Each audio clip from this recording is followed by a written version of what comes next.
Whether your team won or lost this weekend, we'll break down the biggest visitors and forecast potential wins and losses on the trail. And speaking of, Auburn came up short on the field, but came up big with prospects. We talked to our friend at Auburn Undercover for the latest. And the latest for Sparty, not too great. What's left after Mel Tucker's firing and canceled NIL deals? We discuss. Plus, Monday means top plays and top player of the weekend. All that and more as the college football recruiting show starts right now.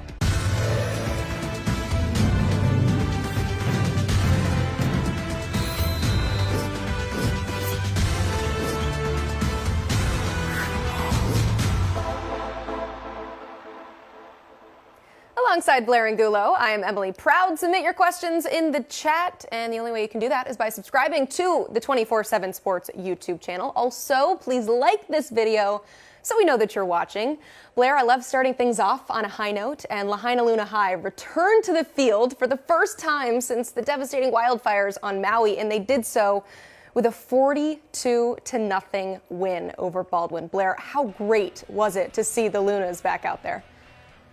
Yeah, the entire island of Oahu is even in on the Maui resurgence, right? There's been so many people that have been affected by this, and to see football be at the center of this reunion and of the healing process, which obviously was something that we needed to see. And I was out on the islands this past week. We were able to see a lot of people out there enjoying their high school football, and it was great to see Lahainaluna back on the field. Yeah, we learned this a lot during the height of the COVID pandemic, just how healing sports can be. So glad to see them back out there and back in the win column. But we have some more highlights to talk about, and that happens in the recruiting world where a lot was going on over the past weekend. The top uncommitted player in the 2024 class has officially set a commitment date. Grab your pens. 5-star defensive lineman Aiden Breland will make his college choice on October 14th. He is picking between the likes of Miami, Georgia, and Oregon. Now, he told our Greg Biggins that a final decision has not yet been made. But Blair, what is the latest with this modern-day standout? Well, grab your pens, but don't grab your Sharpies just yet. Aiden Breland has been priority to these three programs, multiple visits to each, including Georgia last month. It's a fascinating recruiting battle. All right, hashtag CommitHQ will be rolling tonight. 3-star safety Davis Andrews will choose between Utah, BYU, Notre Dame, and UCLA. You can see it all go down at 9 o'clock Eastern, on the 24/7 Sports YouTube page. Blair, you're going to be there. What do we need to know about this talent out of Utah? He's a really talented defender. He can make plays at wide receiver as well if you need him to be on the other side of the ball. He plans to go on a church mission, so we won't see Davis Andrews in a college jersey for a couple years. All right. Meanwhile, Ohio State's 2024 class took a bit of a hit this weekend as in-state 3-star offensive lineman Mark Nave decommitted. Now, the class is still number 2 overall with 22 total commitments. But Blair, what do you think happened here? It sounds like Nave wants to go through the full process and take some visits. Maybe he felt like he rushed into things back in the spring. Georgia, South Carolina, Oklahoma, Auburn, all among the schools that are reaching out to Mark Nave. You know, those offensive linemen going fast. All right, 4-star athlete and Colorado commit Aaron Butler has decided to shut down his senior season at Calabasas in California. Per Biggins, his goal is to now focus on graduating early and enroll in Boulder this spring. But Blair, how often do we see a situation like this? It's very, very rare, Emily, but could this start becoming a trend in the high school football world? Butler wants to focus on his academics so he can get to Boulder early, but I'm interested to see whether this happens more often in the NIL era. Time now for the Wiltfong Whip Around with our Director of Recruiting, Steve Wiltfong. And Steve, I promise I didn't plan this, but we're going to start in Knoxville, where the Vols exact revenge over South Carolina. And it sounds like prospects in attendance, they had some fun with Neyland at night. Very cool atmosphere. But I want to ask you about 3 guys. 4-star running back Daniel Hill, 4-star offensive lineman Jordan Seaton, and other 4-star athlete Cam Michael. How did they enjoy their trip to Rocky Top? Well, did you just undersell very cool atmosphere for a night game? It was awesome. Okay. Yeah. Well, Jordan Seaton said it was electric. The top uncommitted offensive lineman in the country, and maybe the most coveted player still on the board for Tennessee. And look, Josh Heupel after the game talked about it being a line of scrimmage game and how they challenged the players to control the point of attack. and owning it. They had 238 rushing yards to go with 239 passing yards in the 41-20 win. And Jordan Seaton also talked about the way that the players care for each other, just the chemistry, the culture within that locker room really stood out to him. This was an unofficial visit. He was going to take an official to Oklahoma, but wanted to get to Tennessee for the first time. Sounds like they have a great chance to get him back for an official visit. And speaking of official visits, Daniel Hill and Cam Michael took their official visit this weekend. Daniel Hill, the most coveted uncommitted running back in the country in the 2024 class, was on campus, and he talked about just the offense and, again, the versatility of the offense and the way they distribute the ball to the running backs in the passing game and in the run game. And he also talked about the fans and like I said, the scheme. Now, I don't know if they did enough to make up ground on Alabama, but South Carolina, that's another program that's in his list of finalists. So for Tennessee to get a big win over South Carolina in dominant fashion couldn't have hurt with Daniel Hill. And then Cam Michael, coming into the visit, there's people that think that Tennessee leads for the two-way standout from the Peach State. Now, Tennessee was one of the first programs to start talking to him about offense, and he loves how explosive the balls are in that arena, but also sees an opportunity to maybe help them on the defensive side of the ball. But his first game there in Neyland really impressed him, and said he had a great time, and Tennessee will remain a major player for him as they battle the likes of Texas A&M, Colorado, Kentucky, Georgia, among others. Florida's in there too. Neyland Stadium, a deafening environment for sure. And the Vols also drew the presence, Steve, of a number of prospects in the 2025 and 2026 classes. Four-star linebacker Eric Winters, quarterback Jared Curtis, who ranks number 2 among all prospects in the 2026 class, were also at Rocky Top. What do they think of the environment, Steve? Well, Eric Winters, a top 247 linebacker from Enterprise, Alabama, has offers from just about every major program in the country. He said to me after the game, "Wow, I've got the opportunity to play under these lights. It's just a special college football atmosphere that Tennessee has for night games inside Neyland." And Eric Winters said it was crazy, said it was one of the better experiences he's had so far in his process, and pointed to just how much Tennessee has grown and become a better football team, one that's competing on the national stage under this staff. Amari Adams, same thing, top 247 defensive lineman from South Carolina in the 2025 class that Tennessee will battle the Gamecocks among others for. He was at Georgia earlier this fall, but he too loved that environment and just has really started to click with the coaches and players there. And then the quarterback, she brought up Jared Curtis. They also had Faison Brandon on campus from Greensboro, North Carolina. Those are two quarterbacks that Tennessee has offered in this sophomore class. Now, Jared Curtis said the atmosphere is insane there, and he just pointed to how quickly Coach Heupel turned things around and says that it shows how much better they will continue to get under Coach Heupel and company. I think Tennessee's on the short list for Jared Curtis alongside those Gamecocks. He loves Alabama. He also loves Georgia, but Tennessee getting a big win in front of Jared Curtis. And then Faison Brandon is another guy that Tennessee would love to have. And he said the atmosphere is different and does the teams like a family. He has great relationships with the staff already, and they continue to get stronger over the weekend. And he says he'll be back at another game soon. All right, let's go elsewhere in the SEC East while we still have divisions and can do that. Kentucky remains undefeated with a win over the Gators, and a few big targets in 2024 were there. But I want to ask about 2025 wide receiver Eugene Hilton Jr. If that sounds familiar, he is the son of T.Y. Hilton, also enjoying his trip to Lexington. Where does Kentucky sit in the race for some of this weekend's top visitors? Yeah, well, we can start with Eugene Hilton, the 2025 receiver from Zionsville, Indiana. I live in Zionsville, Indiana, so I've had a chance to watch Eugene Hilton really develop as a player over the last 2 years, and he's really become one of the more exciting pass catchers in the Midwest, and Kentucky's been way out in front in recruiting him.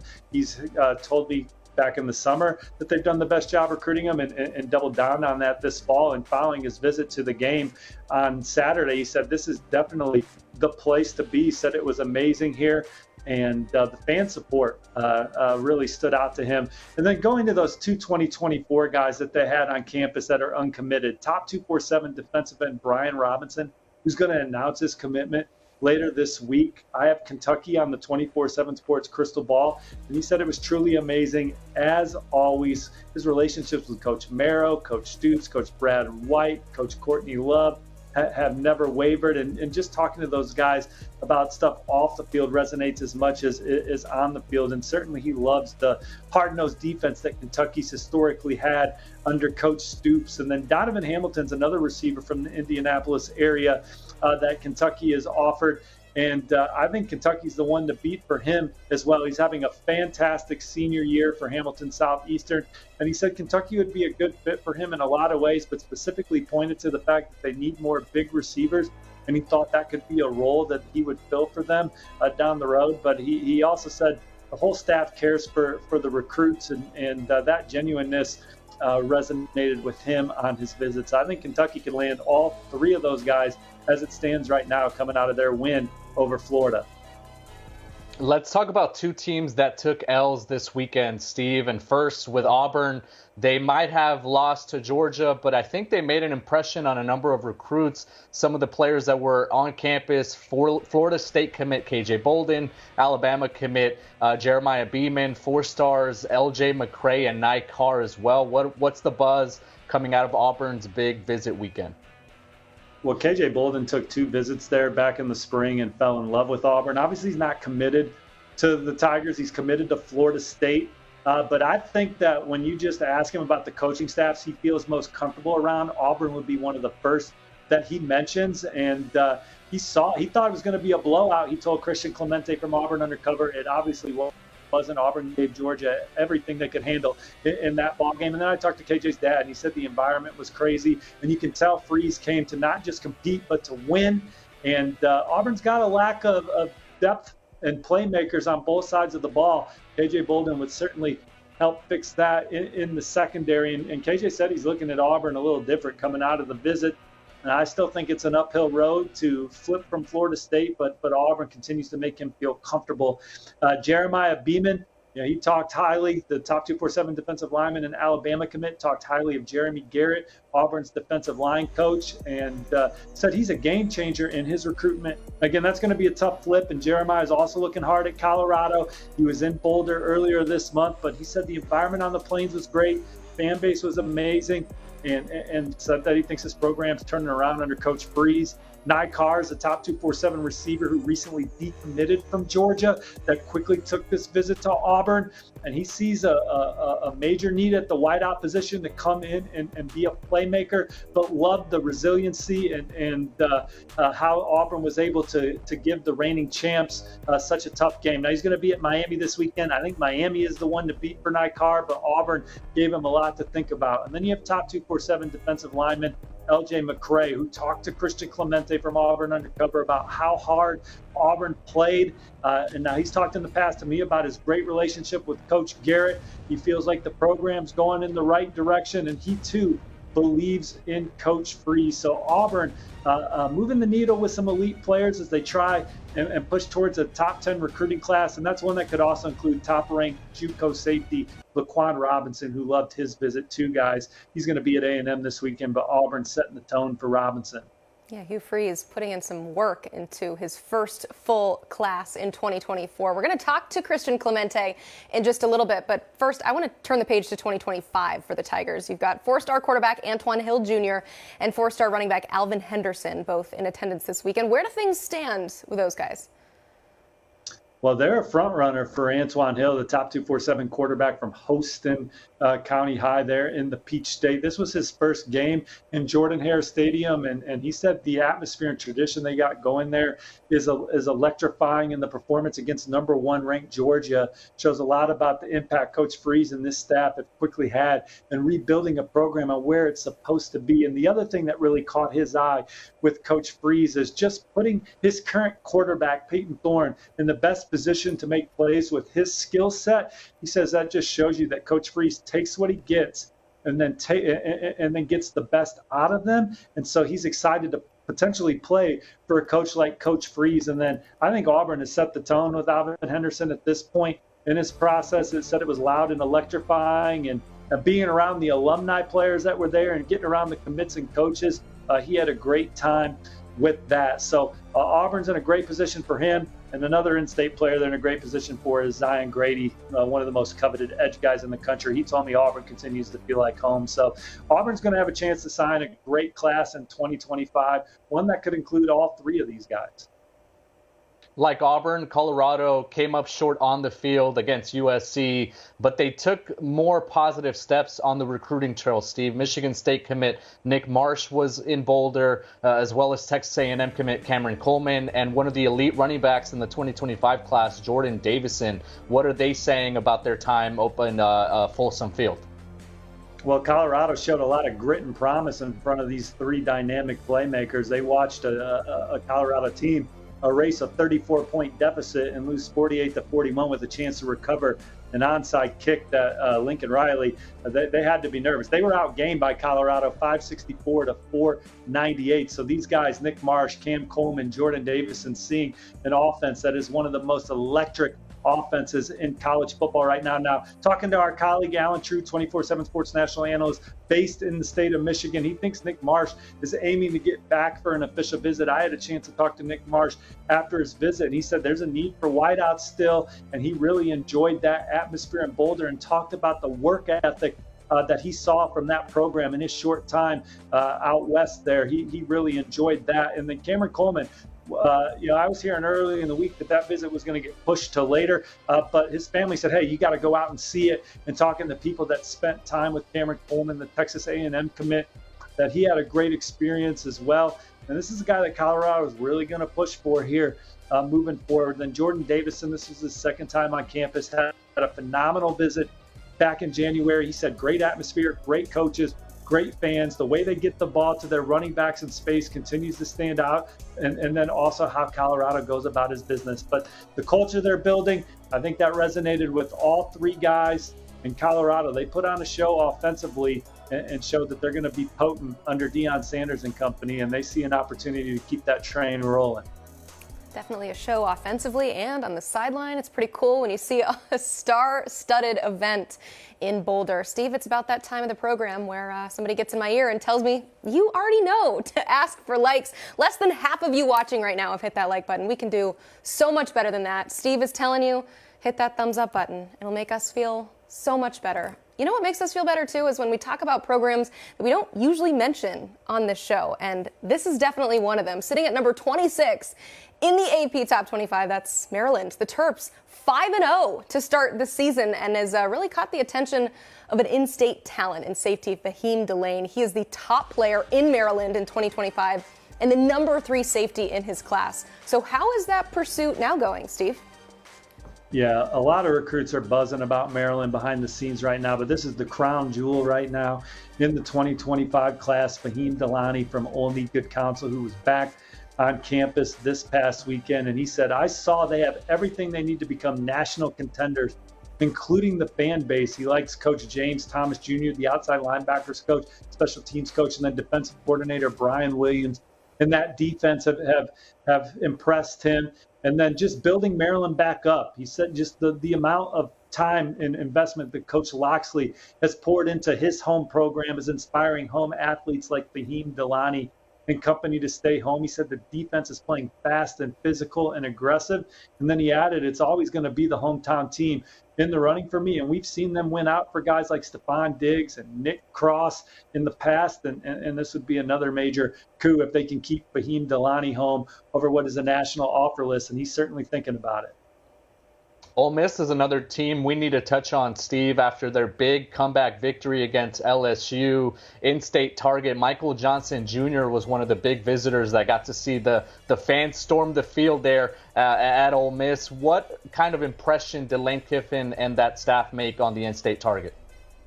Well, I had a hard time reaching some of those recruits that were on campus, Blair, because they were rushing the field. It was a nuts atmosphere. One of the most fun game to maybe watch over the weekend with all that offense. And Michael says that he's going to be back at Ole Miss next weekend for the Arkansas game. So he's certainly high on the Rebels. The Rebels are looking at him as a wideout, and so they're definitely in the thick of it for him. I think they got a great chance to land our number 2 JUCO receiver, Deion Smith, our number 1 JUCO offensive tackle, Markel Bell, and then one more prospect, Tristan Jernigan from Tupelo, Mississippi, was there. He's currently committed to A&M.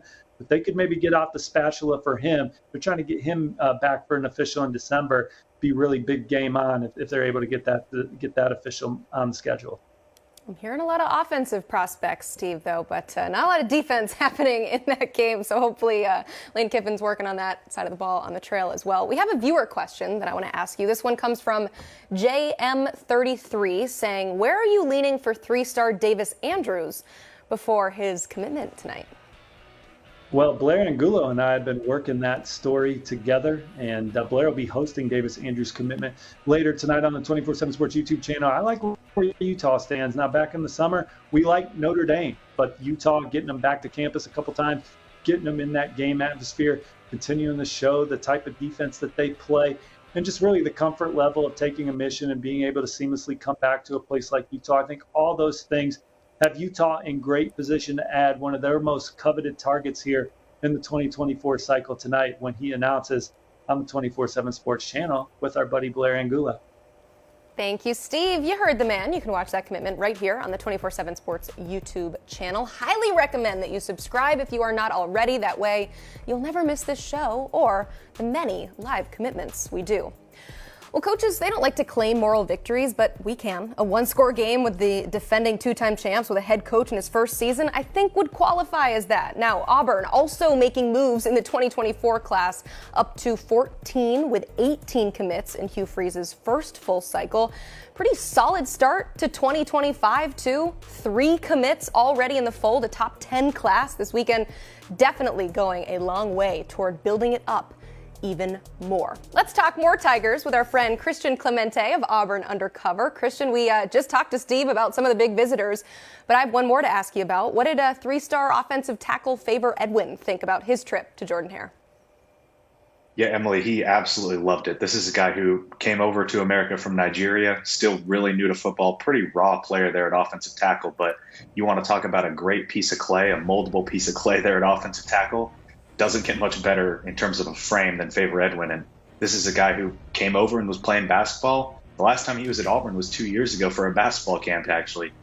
He said, look, a lot of things have changed at Auburn. And he had never taken a football visit. He's like, a lot of things have changed around campus, obviously the new football facility, but he still loves it. He still gets that same really, really good feel. And his official visit, I think, set the tone in his recruitment. I think there's a pretty good chance Auburn is the leader based on everything that he said.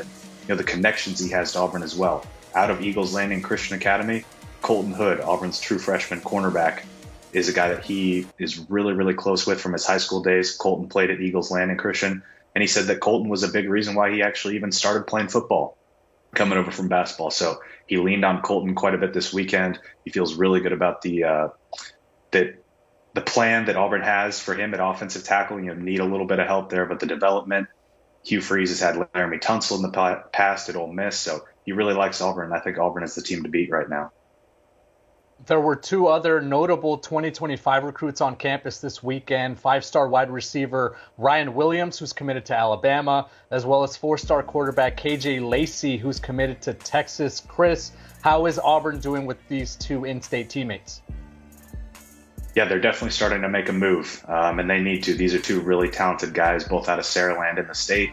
And the last time Ryan Williams was on campus for a game was last year at the Penn State game. Emily, you were talking about moral victories. You didn't get any moral victories out of the Penn State game last year. You can kind of get some in the Georgia game this weekend. And the biggest thing with Ryan Williams was he visited for that game, and he said not a single coach talked to him during that visit. Really left a sour taste in his mouth. This new Auburn staff had to kind of make up some ground with him, and so far they have. He ended up staying overnight. He was back at the football facility on Sunday, spending time with wide receivers coach Marcus Davis, spending time with Hugh Freeze. He said, look, I didn't talk to anybody last time I was here for a game. Today I talked to everybody. I talked to Hugh Freeze before the game, talked to him after the game.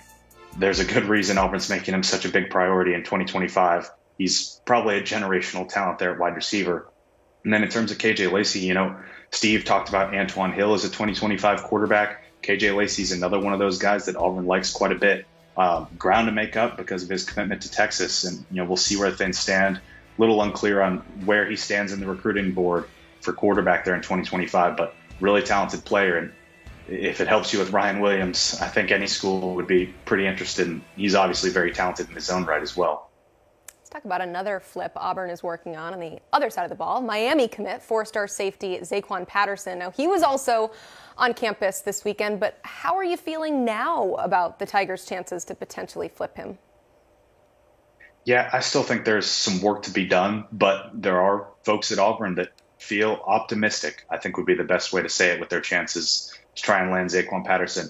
The message with him was we're a couple playmakers away. And that was really the message with all the recruits there. They're telling Zaquan Patterson, Brock Bowers has this crazy game at tight end. If we have you there at safety playing that star role, we're putting you on Brock Bowers. Now, I don't know if anybody can stop Brock Bowers, but that's the message. We need playmakers. We need playmakers like you, Zaquan. And it was really resonating with him. He said that after his commitment to Miami, some schools backed off. He said Michigan really backed off. He said Auburn's the school that talks to him the most outside of Miami right now. Despite being from South Florida, this is a guy who's grown up with Auburn people kind of in and around his camp since he was young. He's been coming to Auburn games since he was like 7 or 8 years old.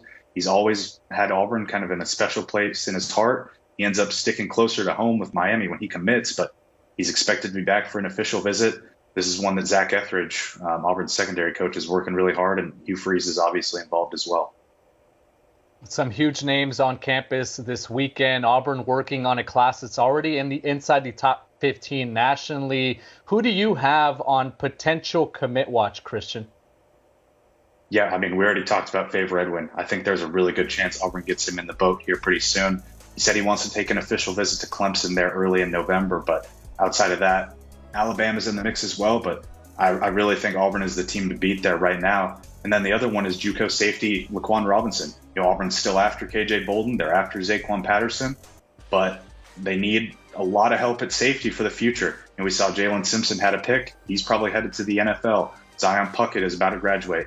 They need guys there in the secondary, and Laquan Robinson is a guy that can come in, play right away, contribute. He's originally from Alabama, from Greenville, before going to play junior college ball. And this is a guy that I ended up putting a future or a prediction in for this weekend, just because I think Auburn sits in a really good spot with him. His whole family grew up Auburn fans, and you could see the smile. You see it there in the picture. You could see the smile on his face. You could see the smile on his family's face. Everybody in the Robinson family had a really good time this weekend at the game. And Hugh Freeze hoping to bring a lot of smiles to Auburn fans' faces. Christian, thank you so much for joining us and providing all that great insight. A top 15 class at the moment for the Tigers. Certainly one of the more intriguing teams as we head into the early signing period. For all the latest on Auburn football and recruiting as Freeze and company get things off the ground there, head on over to auburnundercover.com. It has been quite the week in East Lansing. Last Wednesday, Michigan State firing head coach Mel Tucker for cause. Then late Friday night, the university's official NIL collective, Spartan Dogs for Life, canceled a portion of its contracts with football players, leaving the program in major flux. So when we have a situation we need to work out, there's only two guys that I call, and that is Smoke Dixon and Carl Reed, our national college football analyst. And Carl, I'm going to start with you. With so much uncertainty right now, Michigan State, I mean, we've seen a few decommitments. We've seen just some different situations with current commits visiting elsewhere. We talk about it a lot on this show. But how would you advise a player who is currently being recruited by Michigan State right now? Well, anytime that there's a coaching change, you can't really make a decision on going to that school because the coach is no longer there. So you have to allow Michigan State to go through the process, interview their guys, hire a new head coach, and then see if that guy even wants you. So if you're a target of Michigan State right now, you really have to move on with your recruiting and look at your other options. And then if they hire a coach that likes you and you like him, then you can take an opportunity to see if Michigan State is still a fit for you. Well, Michigan State they're in a tough situation, right? But as a target and you're being recruited, you still got to go through the whole entire process of it. Mm-hmm. Because the reason why you choose a school is not solely because of a coach. It's coaches leave. It's your teammates, it's location, and it's environment, and it's still a portion of education. So when you do your research on it, you got to continuously go through the process of just being a true recruit and stop following the trend of who's leaving and who's not. Because at the end of the year, Carl, you and I both know there's going to be another turnover. It's going to be a turnover every year, Smoke, and that's going to be position coaches, coordinators. There's going to be a lot going on in terms of why you should or you shouldn't stay. But you and I both know kids don't make decisions for the same reasons guys did from our age range. They're making decisions for coaches. They're making them for NIL, and both of those things have been affected at Michigan State now. Yeah, And Smoke, you talked about the process of going through this. You've been on both ends of it, both as a prospect and as a recruiter. How do you keep prospects interested when you have a program like this that's in so much flux right now? Well, like Carl just discussed, like the real reason why a lot of us got into the coaching business or the evaluation business is because of the kids and relationships and what you can get from it. Nowadays, you're not getting that. So if you're in the locker room and you want to keep that team together, the relationship that you based it on for getting to that school is what you continue to stay on. You have to drive the leadership. You have to tap into, okay, good, you came to Michigan State because, or you're coming to Michigan State because you want to be a part of us, you want to wear that green and white, and you want to be a Spartan on. So you have to tap on the emotions and the relationship based of it to get through this trouble pass. I don't think, Emily, that you can keep the team together because emotions are all over the place. You have a coaching staff that all knows they need to find new jobs, and you have a bunch of kids who want to go into the transfer portal right now. But what you do have to do is you have to sit everybody and bring everybody in the room and say, well, we have to rally together and have a good football season because those opportunities that you desire, if they're away from here, are going to be connected to how well you play this season. That goes for the players and the coaches, and you want to give yourself some options. And if you just lay down and get beat down every week, it's not going to look good for you moving forward. Yeah, you mentioned it, the transfer portal. These Michigan State players who are currently on the roster now have a 30-day window that they could go transfer.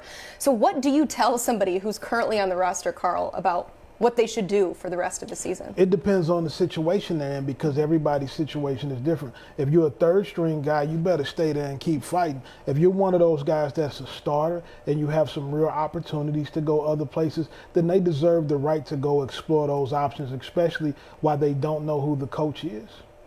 Well, I always say you got to look at your value. Don't overprice yourself. Understand your skill set. If you're a guy that can go out and be one of the high elite guys in the transfer portal, do so. But again, you could be one of the guys that jump in the transfer portal, but where you go is not the proper fit for you. The fit might just be staying at where you're at and playing it through and just having the best period of your life. Because we all know a lot of these young people jump in the transfer portal and they're still there because they're getting bad advice. The advice that you should get is understand yourself, understand where you can go and who wants you. Go to where you want and not to where you think likes you. The fit is more important than what you're getting in the cash and what you think you'll get in playing time. Yeah, we talk a lot about the transfer portal in the off season. We are in the middle of the season. Smoke, imagining this as a former player, how difficult would it be to transfer from a program that maybe you've been with for multiple years, leave during the season and go play for a different program? Well, it's tough because, I mean, we're not talking about adults. You know, in the NFL and the professional leagues, you can get traded at some point, but we're still talking about teenagers and young people that we're treating like they're professionals. They're still collegiate athletes. There's a portion of this that I always look at and say, at the end of the day, you're there for your education. It's only 1% that truly makes it to the professional ranks.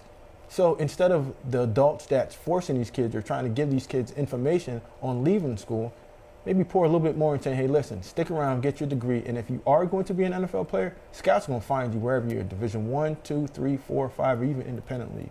We find you. So just stick it out and just play through it. I think the problem with that thought process that most kids don't believe that one of the biggest things that we have to do, guys, is that we have to let kids know from the very beginning what their value is. And so there's only a handful of guys who could jump in the portal and go wherever they want. Most guys, like Smoke said, are going to get stuck.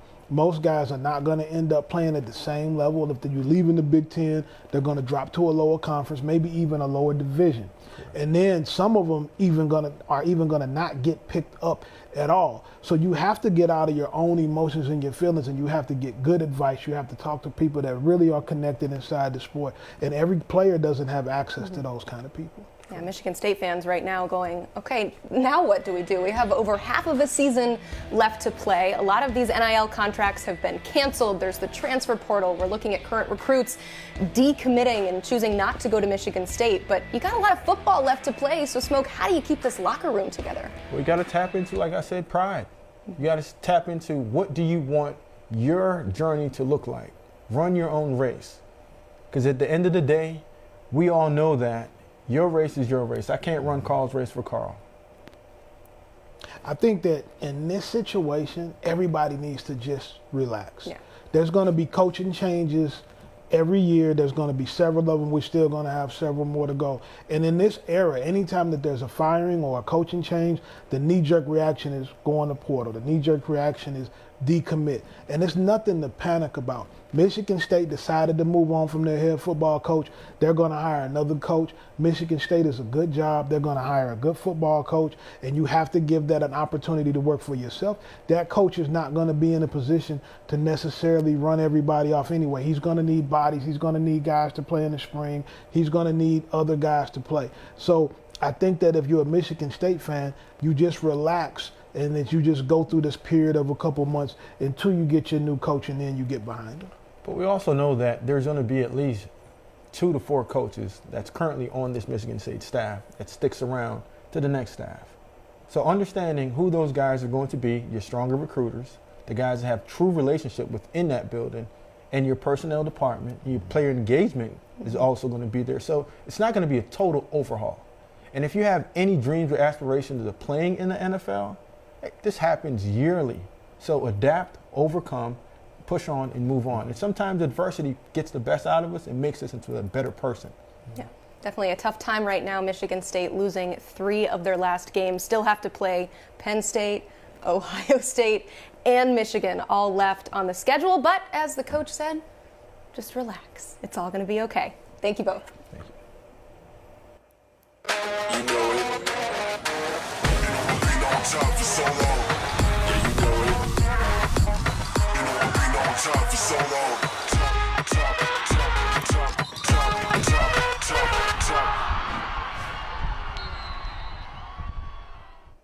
Time now for our top plays of the weekend, and we head to Alabama for number 5. Clay Chalkville taking on Thompson. The 2-point conversion here. Quarterback looks around, finds a wide open tackle. Yeah, that's 4-star and Oregon commit Jaquan McCroy breaking tackles and getting into the end zone. Blair, no one seemed interested in trying to take that man down. I would not want to be in his way. I love the stutter step when he gets possession and then he seals it with a spike. I hope Dan Lanning is watching because he might have another weapon on the offensive side of the ball. Breaking ankles there. I mean, anytime you see a big man touchdown, I love it. Let's go to number 4, just across the border to Georgia.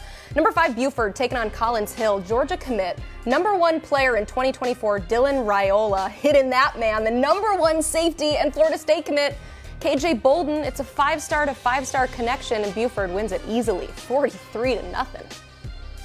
Silky smooth, the finesse and the touch on the throw is elite, and he's throwing off the wrong foot. It gave me Derek Jeter in the hole vibes. That was very, very impressive. Just a cheat code on that Buford offense. Let's head now to play number 3, and you're going to see 2026 running back Aaron Tenner out of Iowa Colony High in Texas. He does not care how many guys try to tackle him. He is not going down until he reaches the end zone. And that touchdown would actually be the difference in a 38-31 win. Just refuses to go down, Blair. Look at him hit the second level, slashing and dashing his way down the sideline. He works his way out to the outside, and you know you're good when you've got that many teammates down the field trying to party with you in the end zone. Look at those guys. There's just like 5 guys there. Yeah, it's a team effort, and that's what it takes to get into the end zone, and that's what it takes to win the game. Tennessee is where we find our number 2 play. Macaulay and Baylor. 3-star wide receiver and Vanderbilt commit Carson Lawrence with an absolutely ridiculous one-handed catch in the corner of the end zone. We need to see this at least 5 more times. It mattered too. Macaulay is staying undefeated with a 34-31 win. I love the concentration, and he goes up with one hand, comes down, and goes over to the defensive back. I don't think that's smack talk, Emily. I think he was just telling him to watch the highlight on the 24/7 Sports football recruiting show. That's exactly what he was saying. You're so right. Our number 1 play, we don't make you wait for this literal highlight. You see that? That's 2025 wide receiver Jalen Mickens leaping over a defender and finishing it with a touchdown. Now, he and his quarterback, you might have heard of him, Florida commit DJ Lagway, helped Willis win 75-14. That's illegal in some states. They flag ball carriers for jumping over defenders, but we're glad that Texas lets the boys play, making showing off the bunnies. Yeah, that is pretty impressive. If you want to be like I don't know, Carson Lawrence talking smack with that nice little touchdown, and you want to see your top play? Submit it using the hashtag 247TopPlays. You can find us on X and Facebook.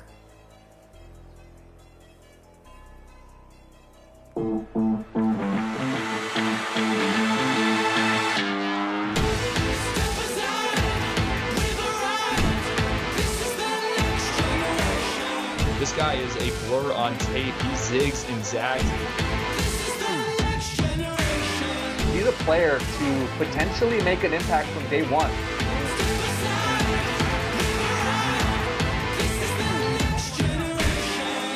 Time now for our recruit of the weekend. A big congrats to Jalen Mbakwe, the 2024 five-star athlete, is expected to play corner for Alabama.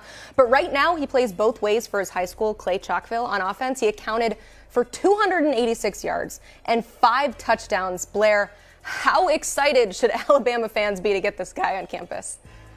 They should be jumping for joy. We've seen Caleb Downs and the impact he's made as a true freshman. Mbakwe has all the tools. He's a special playmaker, 10.46 as a sophomore in the 100-meter dash, tremendous speed, athleticism on the perimeter. He has an understanding of what receivers want to do on the offensive side of the ball, so that should help him immensely when he's defending in the SEC. Certainly should. All right, that's going to do it for our show. Before I go, I just want to give a big shout out to one of our producers, Lance. It's our last show working together, and he is a big reason for the success of this show. He's also a big reason, if you've ever seen a Rutgers mention on this show, that literally would not happen without Lance. So thank you to him. Thank you for everyone watching. A quick reminder, hit that like button on the way out and make sure you are subscribed to the 24/7 Sports YouTube channel. For Blair Angulo, I'm Emily Proud, and this is the College Football Recruiting Show.